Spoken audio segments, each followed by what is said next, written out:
Dear students, now we are going to prove the next theorem. The theorem is theorem. If k of x comma t is real and symmetric, real and symmetric, continuous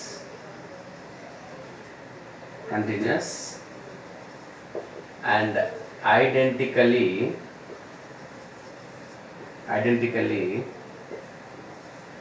not equal, continuous identically not equal to 0, then all the characteristic constants are real. Okay, now this is what we are going to prove. If k of x comma t is real and the symmetric, continuous and identical not equal to 0, then all the characteristic constants are real. Now proof. Now we'll take the proof in the form of like this. First we'll take the characteristic constant. Let the characteristic constant lambda naught. Now we are taking a characteristic constant called lambda naught.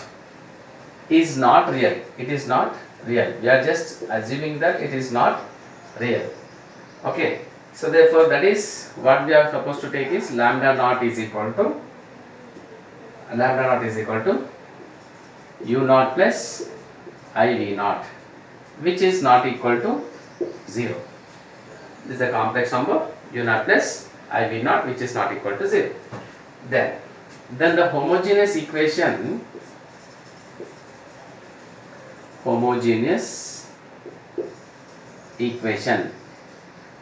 Now we have a homogeneous equation, that is phi of x is equal to lambda naught integral a to b k of x comma t phi of t dt. This is a Fredholm homogeneous equation. Okay. Now lambda naught, you know, u naught plus iv naught, and this is a kernel k of x comma t phi of t dt. You take it as number 1. Then after this has at least one solution or one continuous solution. Let us take that as u of t, which is not equal to 0. Now it has a solution that I am taking as u of t, which is not equal to 0. Means phi of x is not an unknown function. Now this becomes a solution. So in the place of phi of x, we can write as u of t. Now what is that now? U of t is equal to lambda naught. Already we have chosen u naught plus iv naught. U naught plus iv naught integral a to b k of x comma t. This is again u of t dt. This is we got as a equation number 2. Since it has at least one solution, u of t. Okay. Now what we'll do is we'll multiply u of t to this v of v naught of t, and we'll separate a real and imaginary part. So therefore this is u of t is equal to u naught integral a to b k of x comma t u of t dt plus I into v naught integral a to b k of x comma t u of t dt. This is real part, this is imaginary part. We'll separate them. Now we'll equate both of them. So that implies u of t is equal to u naught integral a to b k of x comma t u of t dt, and the v naught is nothing is here, because it is only real part is there is no imaginary part. So that will be 0. Then v naught integral a to b k of x comma t phi of u of t u of t dt. These are the two real and imaginary part, two equations we got. U of t is equal to this and v naught is equal to 0. This is nothing but entire thing we got. Let us take this as number 3 and this as number 4.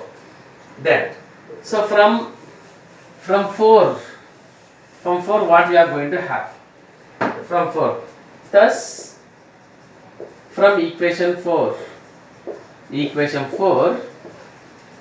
have this one, that is v naught integral a to b k of x comma t u of t dt is equal to 0. So v naught is not equal to 0, then this is nothing but equal to 0. So that implies integral a to b k of x comma t u of t is equal to 0, since v naught is not equal to 0. Now you can understand this is equal to 0. When this is equal to 0, then what about u naught? U of t, this u naught into this entire thing equal to 0. So we'll apply this, we'll apply in that. So therefore what we are going to get from, so using the above value in equation 3, we get that. Now what we are going to have here is u of t is nothing but this value is 0. So therefore u of t is equal to 0.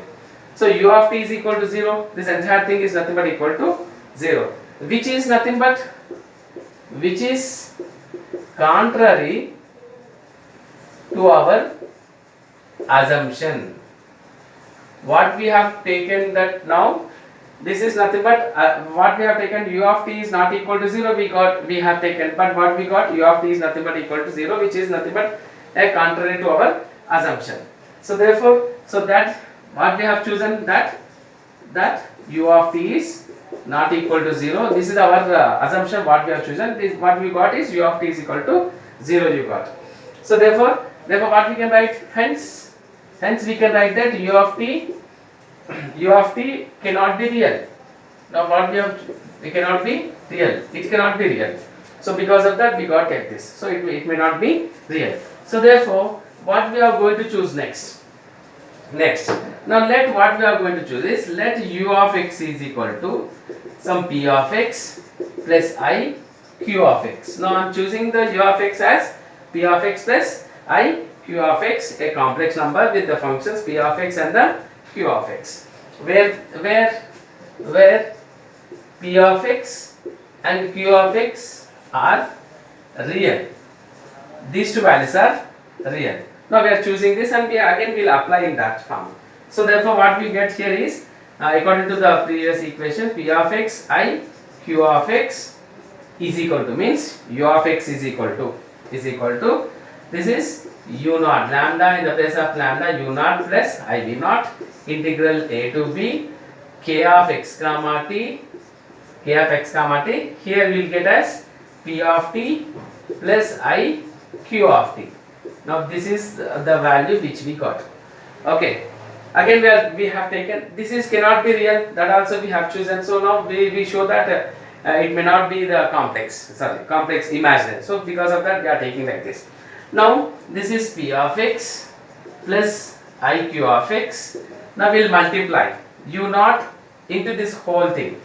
So u naught into integral a to b k of x comma t p of t plus I q of t plus I into v naught, the whole thing again, integral a to b k of x comma t, I will write here plus I into v naught integral a to b k of x comma t into p of t plus I q of t.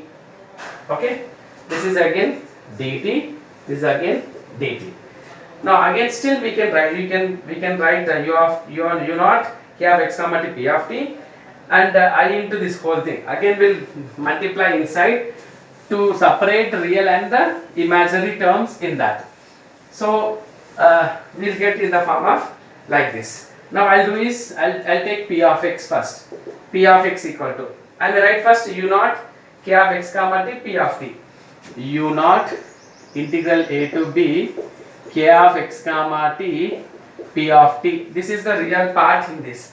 Now anything else here real part? Yes. I into I square. So I square is minus. So minus v naught integral a to b q of t. That is also real part. So that I am writing in a here only minus v naught integral a to b k of x comma t then you will get as q of t dt. This is minus, this is dt minus this. Okay, now this is what we got from the p of x and the q of x imaginary part. The imaginary part here u naught of this everything is finished now. Now from I into u naught means u naught integral a to b q of t we got. So k of x comma t q of t. Then next the imaginary part I into this v naught into p of t into k of x comma t. So this is v naught into plus I'll take plus v naught into integral a to b k of x comma t that is nothing but again this is p of t dt. Okay, here also dt. Now these are the two terms which we got. Let us take this as already 4 we have taken. So 5 and the 6th equations. These both are 5 and 6 equation we got as a real part and the imaginary part. So multiplying I will multiply I to this equation with I means I take minus I such that what you are going to have minus I and adding to equation 5. I will multiply I and add this one to the equation 5 what you are going to have. Now I will take first p of x minus I q of x, okay, is equal to this everything is nothing but p of x. So u naught integral a to b k of x comma t p of t dt minus v naught integral a to b k of x comma t q of t dt minus I into, I'll write here minus I into u naught integral a to b k of x comma t q of t dt plus v naught integral a to b k of x comma t p of t dt. This everything I have multiplied with minus I to the next term. Then after multiplication what is the result we got? Now we will see that now u of t. So if I reshuffle this p of x I q of x, if I reshuffle I may get like this u naught minus I v naught integral a to b k of x comma t is in the common k of x comma t. Then you may get here p of t minus I into q of t dt. You will be getting this one means p of x minus I q of x, you will be getting again u of t minus I v naught t, and this everything you are going to have like this. So this is what? Now this is nothing but what is this now? This entire thing is a conjugate of u of x bar. So therefore thus what we can write here, thus p of x minus I q of x is nothing but u of x bar. We got as u of x bar which is nothing but equal to of x bar is a fundamental relation,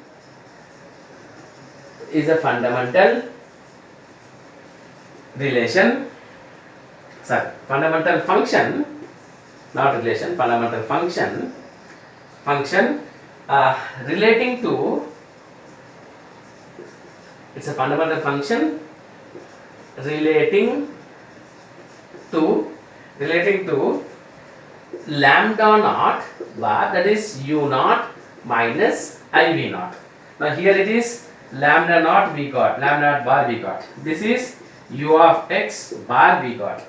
So u naught minus I v naught. So since what we know from the previous theorem, what we know that since lambda naught is not equal to lambda naught bar, then so if both are not equal, means lambda naught and lambda naught bar is not equal, but then by the orthogonal property which we have already proved, orthogonal property, with the help of orthogonal property, then we have, what we have is integral a to b q of x and q of x bar dx equal to 0. When this is not equal, then this will be equal to 0. When this is equal, then what we can write here? Now this is, what is q of x? This is a to b. This is p of x plus I q of x, p of x minus I q of x. So therefore I can write as p of x square plus q of x whole square. These are the two squares dx equal to 0. No? So therefore what we got here is, we got as p of x is equal to 0 we got, as well as q of x is also equal to 0 we got. This is equal to 0, this is equal to 0. So both are equal to 0. Therefore what we got is, therefore that is u of x is also equal to 0. Means p of x plus I q of x is nothing but u of x. So according to this is nothing but equal to 0. Therefore we can write that p of x equal to q of x equal to 0. Therefore u of x is also equal to 0. Now what we have chosen is nothing but u of x is not equal to 0. Now which is a contradiction? Which is a contradiction